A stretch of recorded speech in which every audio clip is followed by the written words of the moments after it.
Welcome to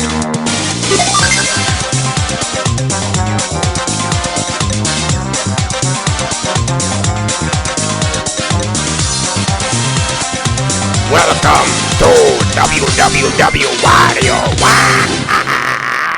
Hey pals, WWW Wario here. Another day, another Zelda countdown for us. Before we start, you might listen to my voice and understand that I'm having the cold. So I have to use as little voice as I possibly can and try to save it as best as I can. So it's gonna be pretty weak today and also very weird sounding. But just try to hang with me and we'll try to get through this, alright? I want to thank all of you for the great support I've gotten on my channel lately. It's greatly appreciated and it makes me even more fun to make videos for you people.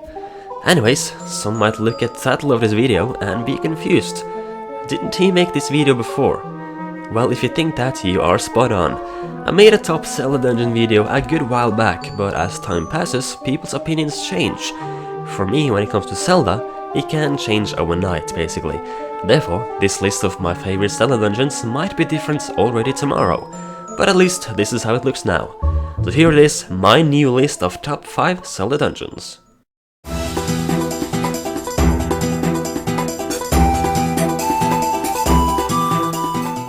An underrated dungeon in an underrated game.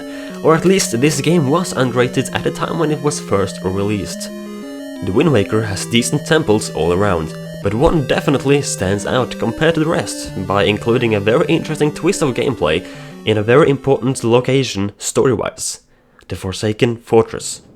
This is a place that you visit at least twice, maybe even more, which is something you rarely see in a dungeon in Zelda. And this temple is good because you have to visit it twice, and the two visits are very different, yet very similar. This is not only the island of the main villain of the game Ganondorf, but it's also the first location you visit after leaving your hometown. That's a pretty big leap. And if you didn't know, the first time you visit the fortress to save your sister, you lose your sword and you must sneak up the whole fortress as you have nothing else to defend yourself with. It truly makes you feel vulnerable, but badass too. Then, a lot later in the game, you finally have the opportunity to return and finish off your job after you failed the first time. But this time you are equipped. I tell you, it feels so satisfying to not needing to sneak onto the island and sneak, well, your way through.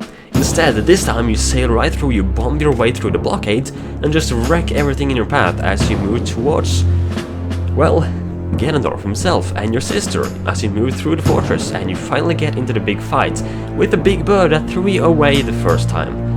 Revenge has never been sweeter.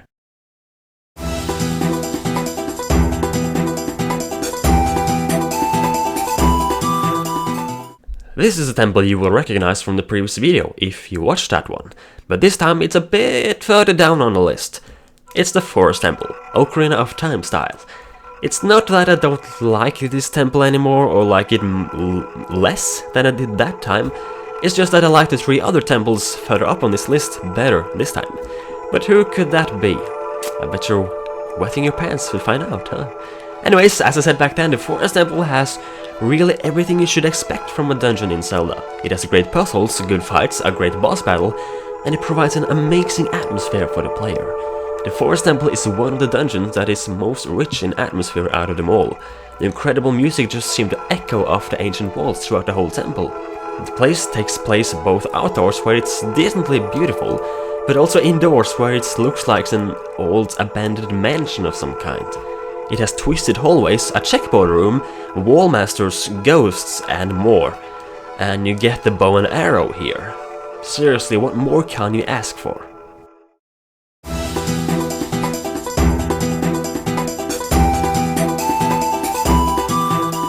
The water temples just seem to be the thing people hate about the Zelda games, and I kind of agree. Nothing has brought me more rage than the Great Bay Temple the first time I played it through. Ugh. But then, one game comes along and brings an exception. It's the ancient cistern from Skyward Sword.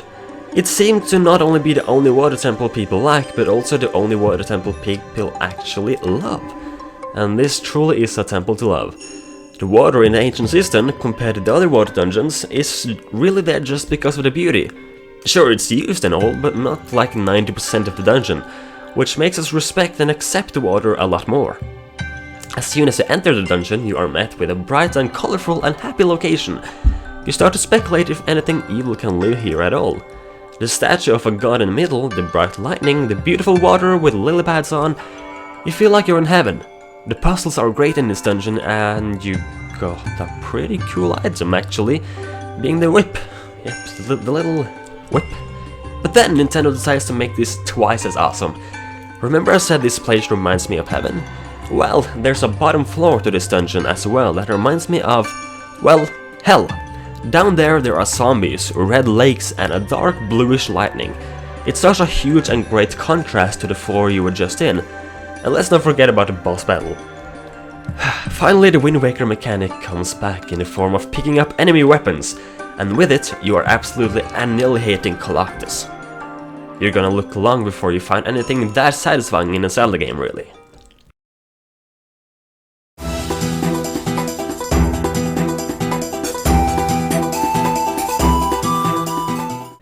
Then we have everyone's favorite. I haven't seen one single person disliking this temple, but still, I've only put it at number 2. I'm guessing you've guessed which one it is already. It's a mighty, majestic, mysterious Stone Tower Temple. Something I actually like about Majora's Mask is the fact that it only has 4 dungeons.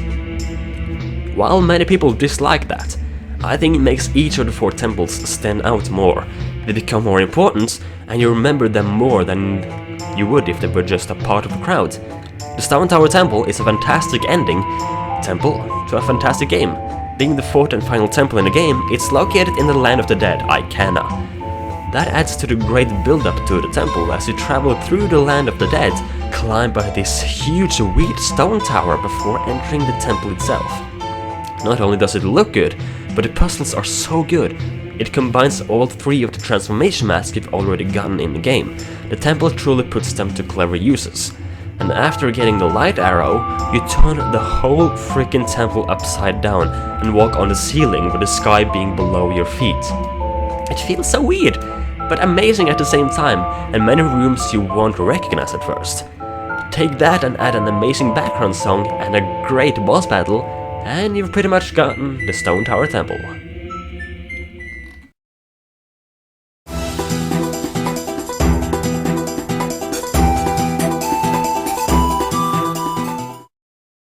A temple that is featured on many people's list as well. It takes a lot to make a good Zelda dungeon, and this dungeon, I feel, well, has it all. I feel this dungeon is a mixture of several others. Take the desert theme and the spiritual feeling from the Spirit Temple, the creepiness and feeling of death from the Shadow Temple, and the ghosts that light up candles from the Forest Temple, and you've got the Arbiter's Grounds. A dungeon presented in Twilight Princess, to me this dungeon is creepier than its Shadow Temple and the Forest Temple combined. This place is filled with sand and ancient walls, there are living skeletons with spears trying to kill you, darkness where you need a lamp in order to see clearly, terrifying ghosts that you need to hunt down. Yeah, this is not a place for kids, trust me. The concept is similar to the Forest Temple where you need to fight 4 ghosts in order to light up the 4 candles in the main room.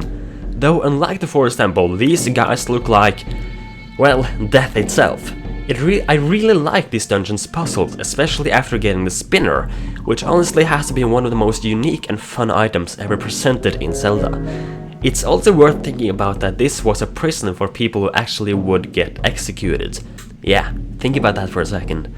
The boss battle is one of the most fun battles of the franchise, where you spin around basically like a Beyblade before you start to jump from side to side and smash into his face. And it also leads to one of the main locations of the game, and was a big part of the story of Twilight Princess. Yep, this is my number 1 Zelda dungeon. Hey, thanks for watching, and if you liked it, wanna give this video a like and a comment. I'd also like to take the time to give a few shoutouts to some awesome channels run by some awesome people.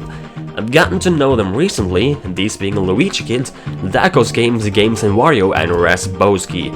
We'll try to do more shoutouts later as I feel people deserve it. As for my next video, though, I thought of something new. Would you guys be would you guys be interested to see me telling you about my dreams? No, not my dreams like in hopes and life goals. I mean actual dreams. nightmares to be exact, as those are the one I remember the most.